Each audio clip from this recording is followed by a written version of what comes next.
বন্ধুসকল, আজি মই আপোনালোকৰ বাবে লৈ আহিছোঁ অতি এটা গুৰুত্বপূৰ্ণ খবৰ সেইসকলৰ বাবে যিসকলৰ 2018 চনৰ গড়ৰ লিষ্টত নাম আছে। তেওঁলোকৰ বাবে লৈ আহিছোঁ মই এটা অতি গুৰুত্বপূৰ্ণ খবৰ। বন্ধুসকল, যদিহে আপোনালোকৰ নাম 2018 চনৰ লিষ্টত আছে তেতিয়াহ'লে আপোনালোকে কৰিব লাগিব কেইবাটাও গুৰুত্বপূৰ্ণ নিয়ম। 2018 চনৰ চৰকাৰী গড়ৰ লিষ্টত নাম থকা সকলৰ বাবে চৰকাৰে লৈ আহিছে কেইবাটাও গুৰুত্বপূৰ্ণ নিয়ম। গতিকে আপোনালোকৰ যদি 2018 চনৰ গড়ৰ লিষ্টত নাম আছে তেতিয়াহ'লে এইকেইটা কাম নকৰিলে আপোনালোকৰ গড়ৰ লিষ্টত নাম থাকিলেও আপোনালোকে গড় নাপাব। গতিকে ইয়াৰ বাবে মই লৈ আহিছোঁ আজিৰ এই ভিডিঅ'টোত এই গুৰুত্বপূৰ্ণ খবৰকেইটা কি এইকেইটা কাম নকৰিলে এইকেইটা কাম ফুলফিল নকৰিলে আপুনি গড়খন পাব নোৱাৰিব।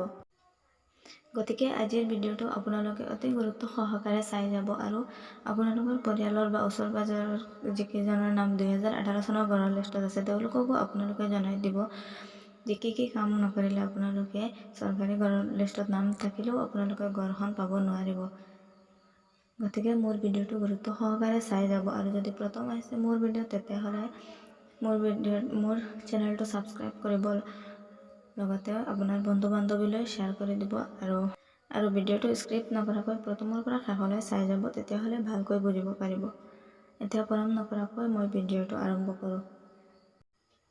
বন্ধুসকল, যদিহে আপোনালোকৰ 2018 চনৰ গড়ৰ তালিকাত নাম আছে তেতিয়াহ'লে আপোনালোকৰ 2024 চনৰ জানুৱাৰী মাহত প্ৰথম কিস্তিৰ টকা দিয়া হ'ব।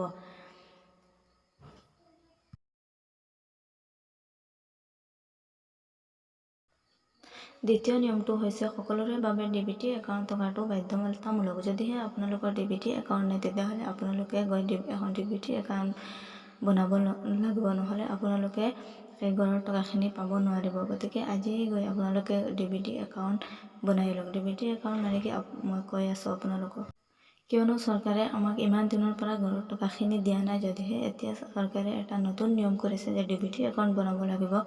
গতিকে সকলোৱে সেই ডিবিটি একাউণ্টৰ জৰিয়তে আপোনালোকৰ গড়ৰ টকাখিনি পাই যাব। গতিকে পলম নকৰাকৈ অতি সোনকালে গৈ আপোনালোকে সেই ডিবিটি একাউণ্টখন বনাব লাগিব। আৰু ডিবিটি একাউণ্ট মানে কি মই সেইটো আপোনালোকক বুজাই কৈ আছোঁ। ইয়াত কি কৈছে চাওক বন্ধুসকল, চৰকাৰী গড়ৰ প্ৰত্যেকজন হিতাধিকাৰী অহা 31 ডিচেম্বৰৰ আগতে নিজৰ নামত একোখনকৈ ডিবিটি একাউণ্ট বনাব লাগে। গতিকে আপোনালোকক মই আকৌ এবাৰ কৈছোঁ, যদিহে ডিবিটি একাউণ্ট নাই তেতিয়াহ'লে আপোনালোকে এখনকৈ ডিবিটি একাউণ্ট বনাই লওক।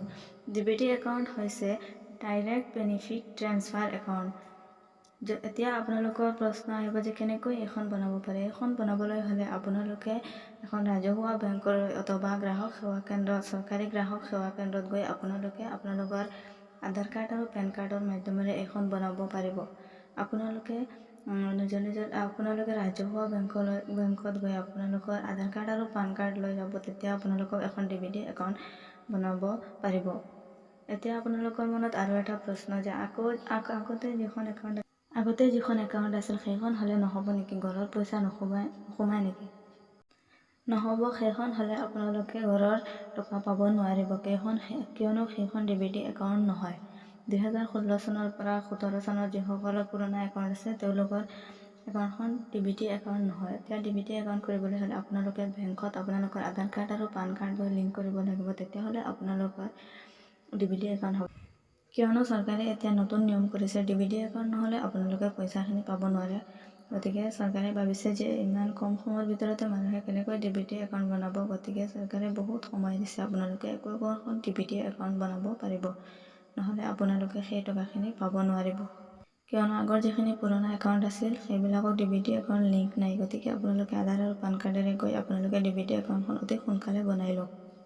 গতিকে আপোনালোকে অতি সোনকালে গৈ আপোনালোকৰ নিজৰ নামত একোখনকৈ ডিবিটি একাউণ্ট বনাই লওক, লগতে আপোনালোকৰ পৰিয়ালৰ সকলোকে জনাই দিয়ক এই খবৰটো। আৰু যদি মোৰ ভিডিঅ'টো চাই ভাল পাইছে তেতিয়াহ'লে লাইক, কমেণ্ট, শ্বেয়াৰ আৰু ছাবস্ক্ৰাইব কৰি দিব। ধন্যবাদ।